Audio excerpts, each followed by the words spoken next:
You've probably heard someone say, take the LSAT in February, fewer people take it then, and they're not as prepared, so the curve's going to be easier. Yeah, no, that's not how the LSAT works. That is a myth, and if you believe it, it can actually hurt your score. Today, I'm going to break down the biggest LSAT myth out there, the so-called curve. I'll show you how it really works and what's actually going on behind the scenes at LSAC. Picture your classic college bell curve.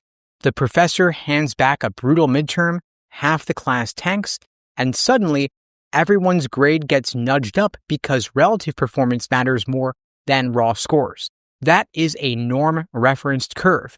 Your grade floats or sinks based on the crowd around you. But the LSAT plays a completely different game. It is criterion-referenced, meaning that every scaled score maps to a precise, predefined level of skill, no matter who sits next to you on test day. LSAC's goal is to make a 160 in 2025 line up with a 160 from 1995, so admissions officers can trust the number year after year. Here are 4 key facts that most people miss. First, they're working off of fixed percentiles, not fixed people.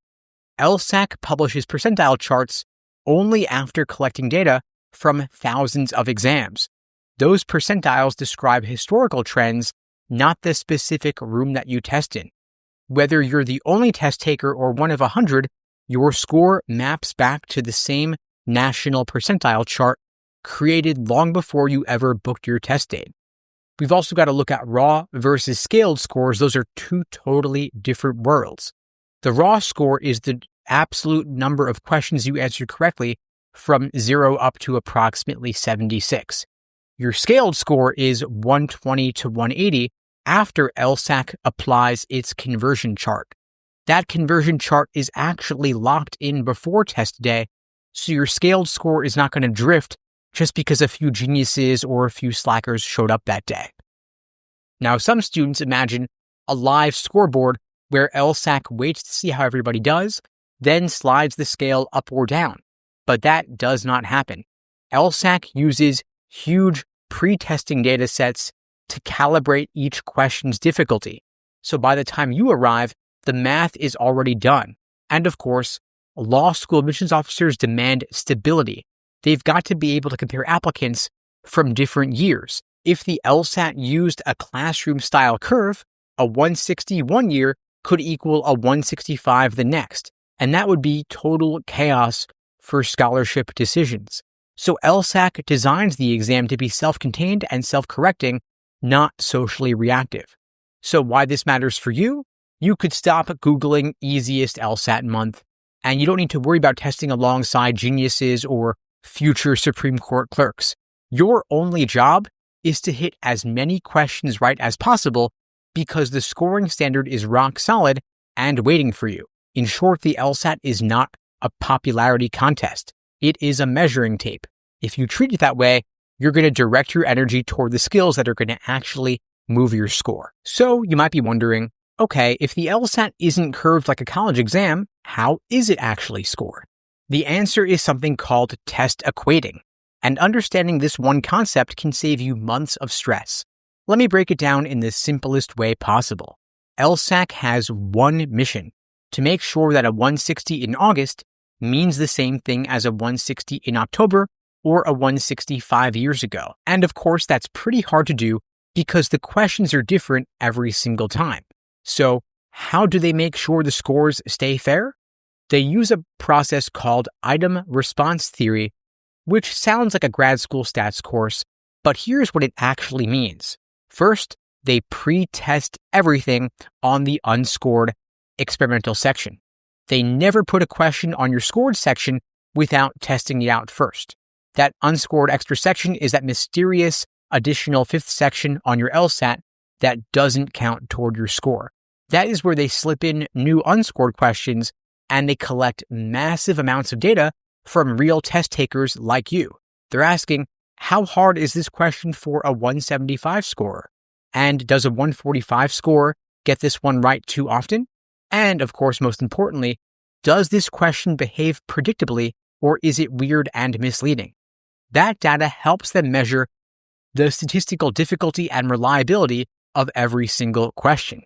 Then, step 2, they build it into your actual LSAT. Once they have pre-tested enough questions, they're using those, pulling them together to build real scored LSAT exams. Each test is carefully designed with a mix of easy questions that most students can answer correctly, some medium difficulty questions that challenge average scorers, and a handful of brutal questions that only the top 5% will get right. But here's the most important part. Even though every test has a different feel, they're all carefully balanced behind the scenes. LSAC intentionally mixes difficulty levels in a way that lets them compare your raw score to that fixed national standard. Then, step 3, they create the raw to scaled score chart. That's where the test equating science really kicks in. Let's say your test ends up being slightly harder than usual. LSAC will then adjust the scoring scale to reflect that. So instead of needing to get 90% of questions correct to get a 170, maybe you've only got to get 88% of questions correct. If the test is slightly easier than average, they raise the bar. Now, on that exam, you might need to get 93% correct for that same 170. This scoring chart, the one that converts your raw score, how many you get right, into your scaled 120 to 180 score, is finalized before anyone takes the test. It's all based on that pre-test data, not on how people perform on the actual day. That means your scaled score is already adjusted for test difficulty, and you don't need to outsmart the system. The system already did the math prior to test day. So when someone says that LSAT felt harder, they might be right. But if it was actually harder, LSAC will have already accounted for that. So you're not actually being punished for difficulty, and you're not being rewarded for a lucky or easier test. Your scaled score will reflect your true performance, adjusted for how tricky the test actually was. That is what test equating does. And if you understand that, you can stop trying to game the test and start putting your focus where it truly matters, getting more questions right. That is the only part you control and the only part that actually matters. So by now, you get it. The LSAT doesn't use a traditional curve. It uses test equating. The score is adjusted for difficulty ahead of time, but this is where most students still get tripped up. Because when you flip to the back of a prep test and look at the raw to scaled conversion chart, it looks exactly like a curve. On some LSATs, you might miss 10 questions and still get a 170. On others, you can only miss 7. Same scaled score, different number of wrong questions allowed. Seems unfair, right? Or random? But it's not. That's the equating system doing its job. Now, you might still be asking, why would the allowed number of misses change? It would be because the difficulty of the exam changed. If LSAC builds a test that turns out to be slightly harder than usual, meaning even the strongest students still miss more questions, they're going to loosen the scale a bit to account for that. That way, a high raw score is still rewarded, but they recognize that the questions were tougher across the board. If they build a test that's slightly easier, they'll tighten the scale to account for that.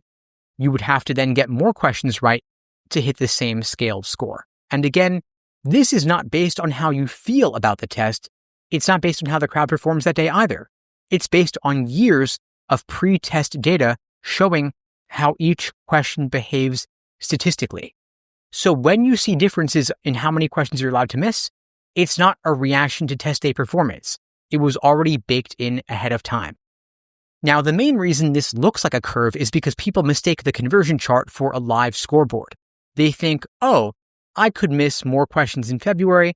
That must mean the test is easier. Nope. It means LSAC determined that test was harder and they adjusted the curve accordingly. The problem is, students look at two different prep tests, compare how many questions they could miss, and start creating wild theories about it. They might say, December is the hardest test every single year, or February's curve is so forgiving, so that's the best one to take, or August is a trap that LSAC sets for students aiming to score 170 plus. None of those myths are real. That's like comparing two different thermometers and assuming the weather changed when in reality, one was just calibrated slightly differently. So, big takeaway here, if you're focusing on which test month has the better curve, you're wasting valuable mental energy. You're focusing on the scoreboard instead of the game. And here's the truth. Every single test is adjusted so the scaled score reflects your skill level, not just how you did that day. So stop trying to predict the curve and stop worrying about how many you're going to be allowed to miss. You don't control the curve. You don't control the chart. You only control how many questions you get right. So here's why all of this is great news for you. You don't have to outsmart the system. You don't have to play LSAT roulette trying to pick the lucky month. The system already adjusts for difficulty. That means your job is simpler. Just focus on doing your best, no matter when you take the test. And you don't need to panic if your test felt brutal. Let's say you walk out thinking, that was the hardest LSAT I've ever taken, and you feel like you missed more questions than usual. That won't automatically mean a lower scaled score.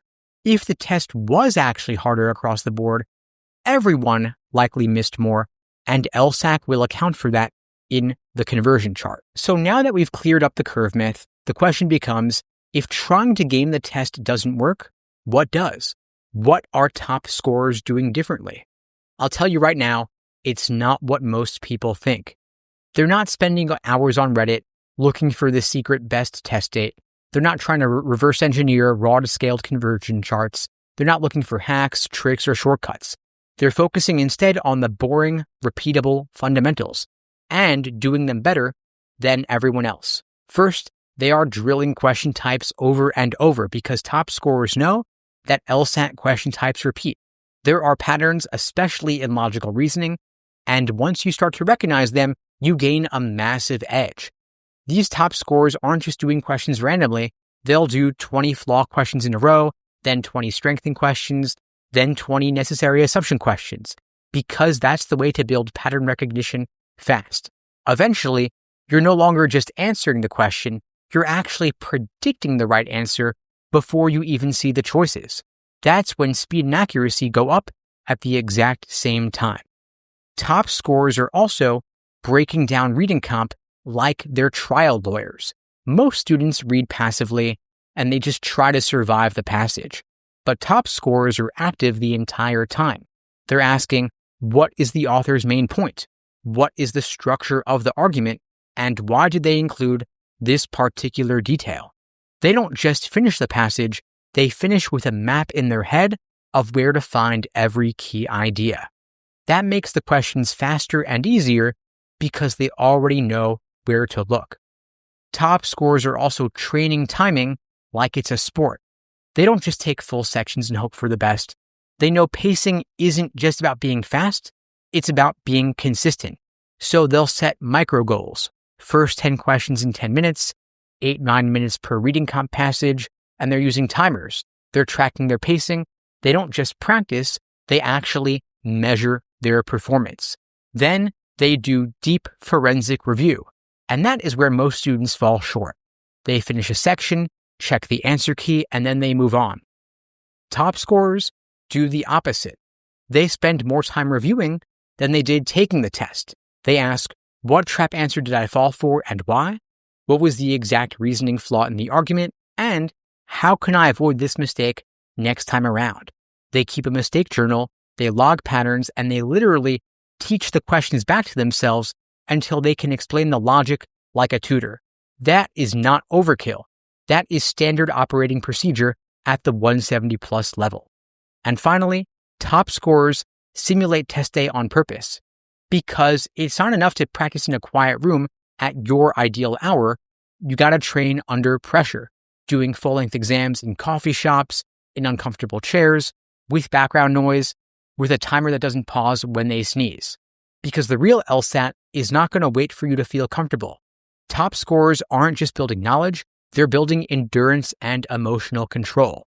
Bottom line, top scorers are not worrying about the curve, they're not chasing rumors, they're doing the same few things day in, day out, they're doing the boring work, and that is what moves scores.